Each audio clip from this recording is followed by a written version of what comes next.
ومن يضلله فلا هادي له ونشهد أن لا إله إلا الله وحده لا شريك له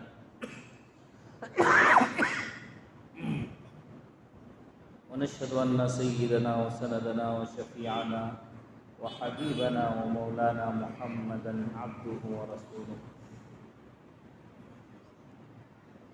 أما بعد فأعوذ بالله من الشيطان الرجيم. بسم الله الرحمن الرحيم.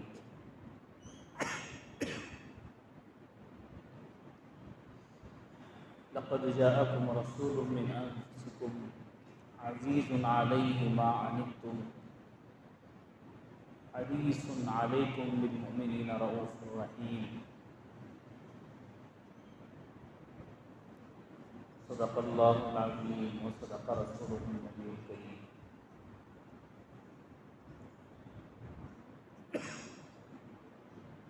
اللهم صل على محمد وعلى آل سيدنا محمد وبارك وسلم. اللهم صل على محمد وعلى آل سيدنا محمد وبارك وسلم. اللهم صل على سيدنا محمد وعلى آل سيدنا محمد وبارك وسلم. ذکر حبیب رحمت دو عالم فخر رسول صلی اللہ تبارک و تعالی علیہ وسلم کہ اللہ نے اس بابرکت مہینے میں رسول اقدس صلی اللہ علیہ وسلم کی بابرکت اور مقدس ذات کو اللہ نے دنیا میں پیدا فرمایا، جن کا چرچا، جن کا ذکر پہلے نبیوں کی امتوں کی زبانوں پر، پہلے نبیوں پر، ان کے حالات میں اللہ کے حبیب کا ذکر موجود تھا، جبکہ اللہ اور اللہ کے مقرب فرشتے اس کلام پاک کو زمین پر لانے والے حضرت جبرائیل علیہ السلام اور اللہ رب العزت اس بات کا ذکر بھی کر رہے ہیں کہ اللہ کے حبیب بے شک رسولوں میں سے ہیں۔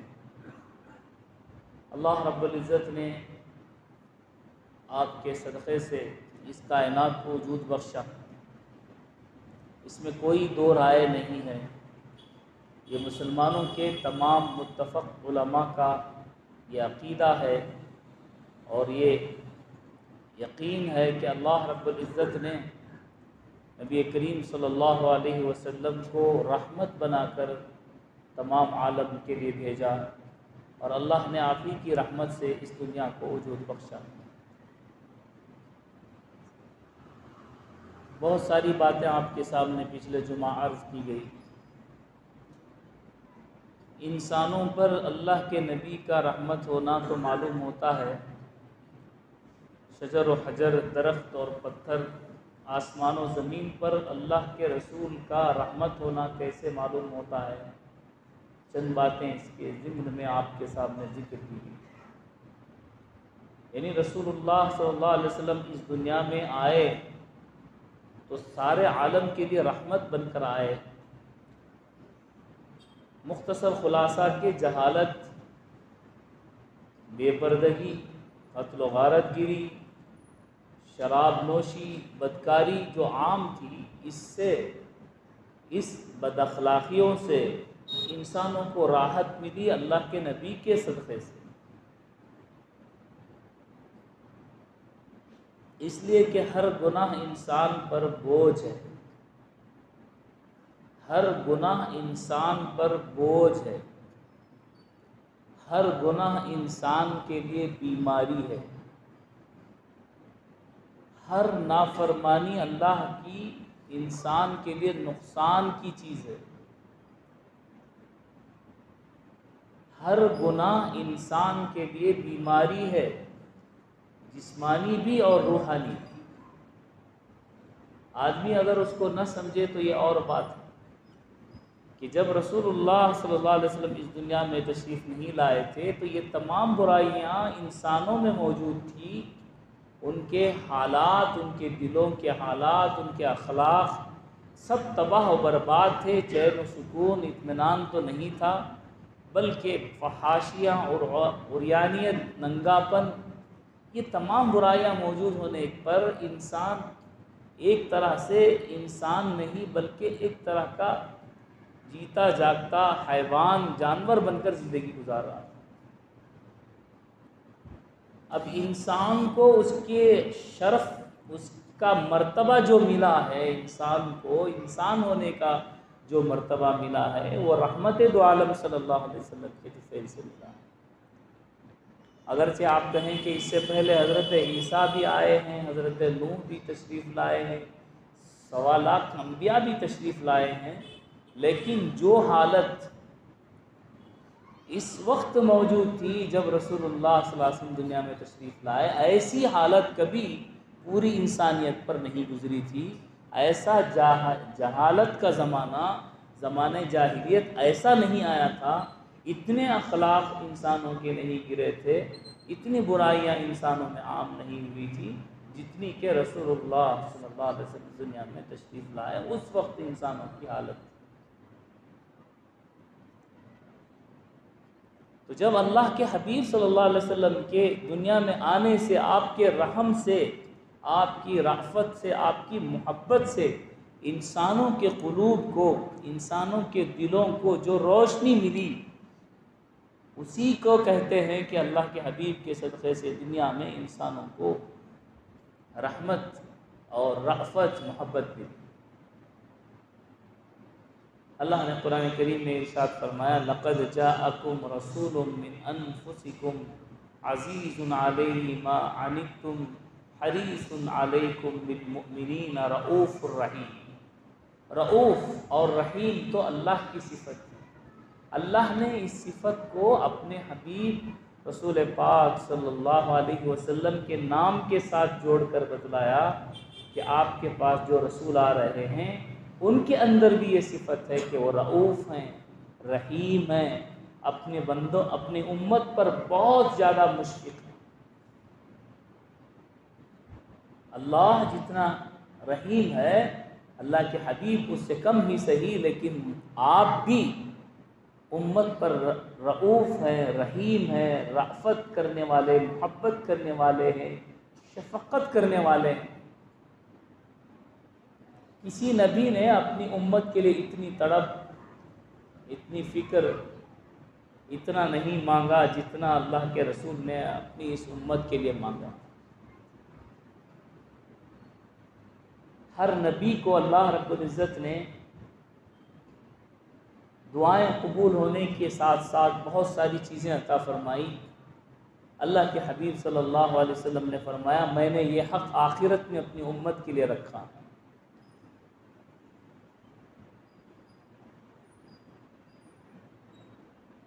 یہ اللہ کے حبیب صلی اللہ علیہ وسلم کی محبت ہے۔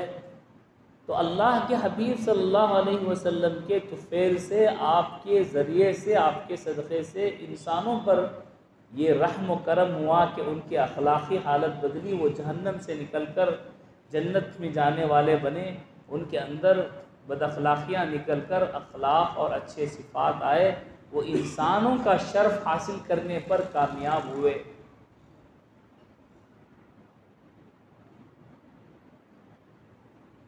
اسی طرح انسانوں پر جس طرح اللہ کے حبیب کی رحمت ہے، چرند اور پرند پر اور شجر و حجر پر، زمین و آسمان پر، زمین کے ہر خطے پر بھی ہے۔ آپ کہیں گے کیسے ہے؟ درختوں کے لیے اللہ کے حبیب کیسے رحمت بن سکتے ہیں؟ زمین کے لیے اللہ کے حبیب کی رحمت کیسے ہے؟ آسمان کے لیے، پتھروں کے لیے اللہ کے حبیب کی رحمت کیسے ہے؟ ذرا سمجھائیں تو صحیح، ہمیں سمجھ میں تو آئے۔ رحمت للعالمین وما ارسلناک الا رحمت للعالمین، اللہ جو فرما رہے ہیں، اے حبیب ہم نے آپ کو سارے عالم کے لیے رحمت بنا کر بھیجا۔ تو رحمت کا اثر درختوں پر، پتھروں پر، زمین پر، آسمان پر، چاند و سورج پر کیسے ہے؟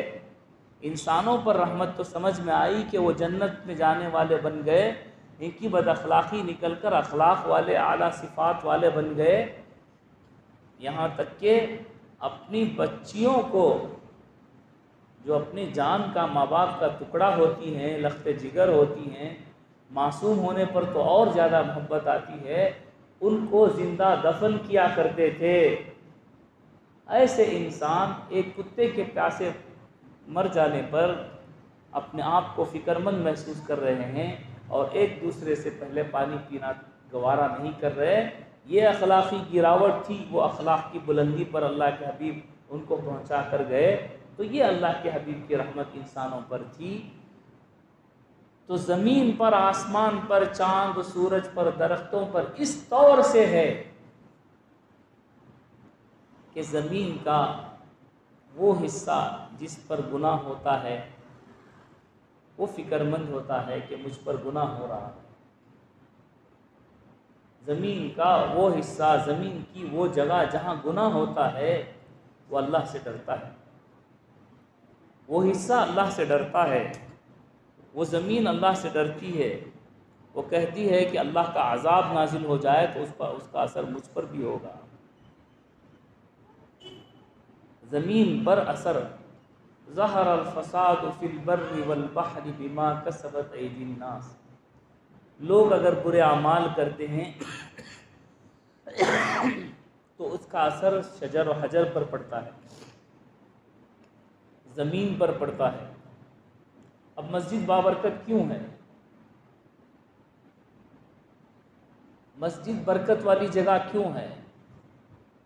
مسجد برکت والی جگہ اس لیے ہے کہ یہاں پر اللہ کا نام لیا جاتا ہے، اللہ کی عبادت کی جاتی ہے، اللہ کو راضی کیا جاتا ہے۔ اور جو زمین کا حصہ جس پر گناہ ہوتا ہے وہ برکت والا کیوں نہیں ہے، وہ نحوست والا کیوں ہے؟ وہ جگہ، بازار، شراب خانے، یہ تمام چیزیں جہاں برائیاں ہوتی ہیں، یہاں پر اللہ کا غضب نازل ہوتا ہے، اس لیے کہ اللہ کی ناراضگی کے کام وہاں ہو۔ تو زمین پر اس کا اثر ہوتا ہے، تو زمین فرما بردار ہو رہی ہے، اللہ کے نیک بندوں کے اعمال کی وجہ سے خوش ہو رہی ہے، زمین نافرمانی سے ڈر رہی ہے۔ کل قیامت کے دن پتھروں کو جہنم میں ڈالا جائے گا، جس طرح دنیا میں آگ جلانے کے لیے تیل، پیٹرول، لکڑی کو ڈالا جاتا ہے، جہنم کی آگ کو دہکانے کے لیے پتھروں کو اور انسانوں کو ڈالا جائے گا تو آگ بھڑکے گی۔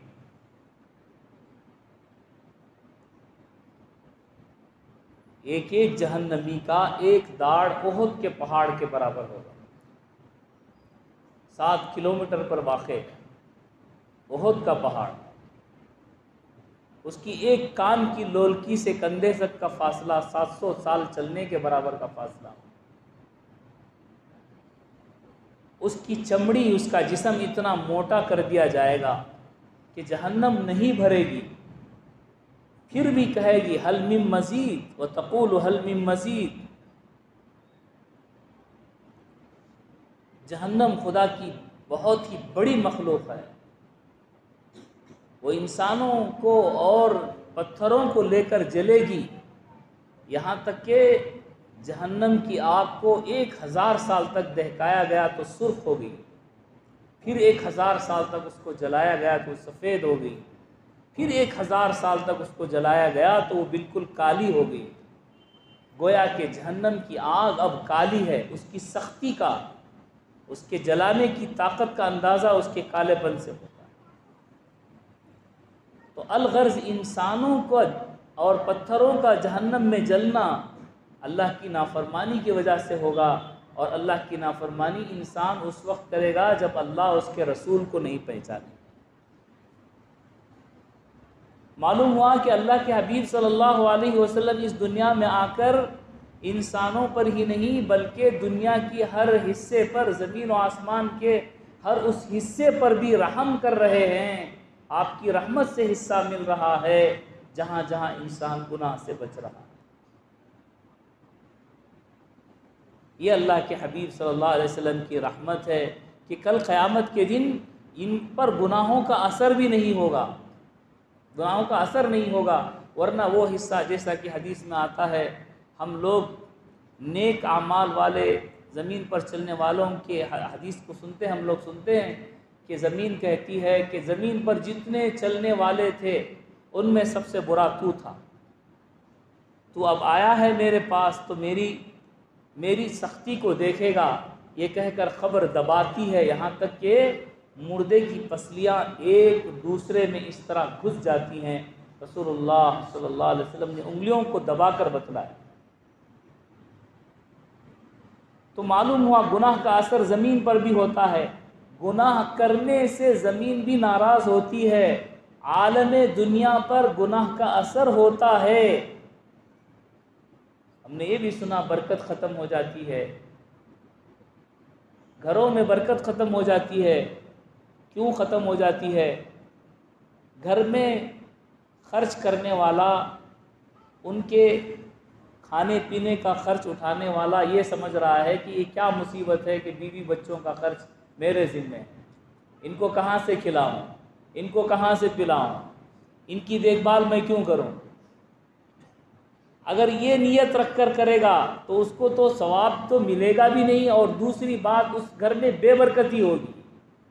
اگر اس کی نیت یہ ہو کہ اللہ نے ان بیوی بچوں کو میرے لیے مکلف بنایا، اللہ نے میرے ماتحت دیا ہے، ان کی روزی اللہ نے میرے ذریعے سے جوڑی ہے، 1 درہم وہ ہے جو میں صدقہ کروں، 1 درہم وہ ہے جو میں غریبوں کو دوں، 1 درہم وہ ہے جو اپنی بیوی بچوں کی ضرورت پر خرچ کروں، 3 درہم میں سے یہ درہم سب سے زیادہ بہتر ہے۔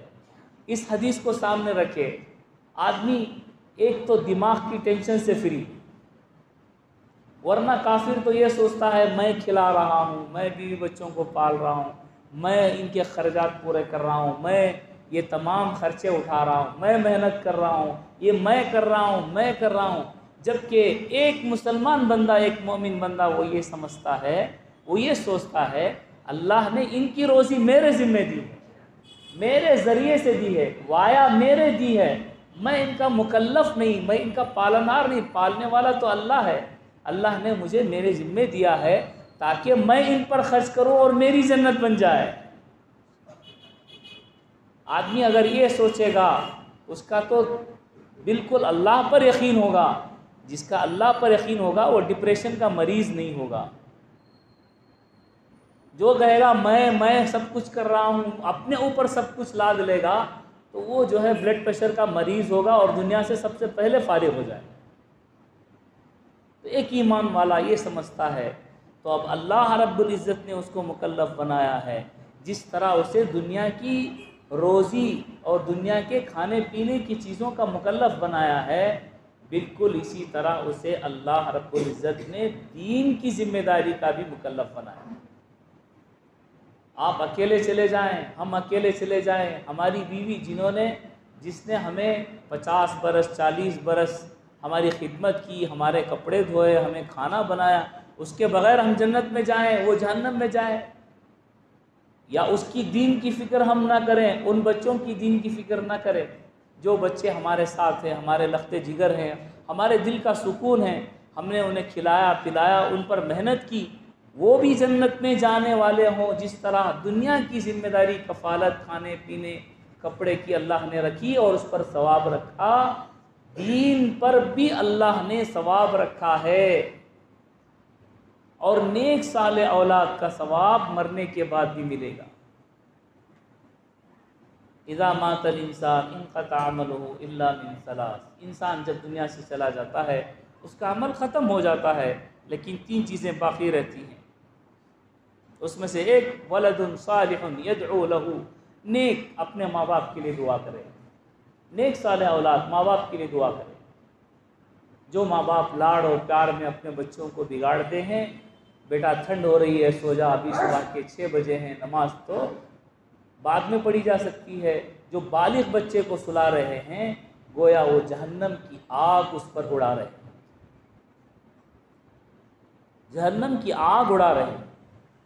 جس طرح پچھلے جمعہ میں نے کہا کہ بچوں پر اتنی سختی نہ کی جائے دنیا کے معاملے میں، اسکول اور پڑھائی کے معاملے میں کہ ان پر زور زبردستی ہو، ترغیب سے کام لیا جائے۔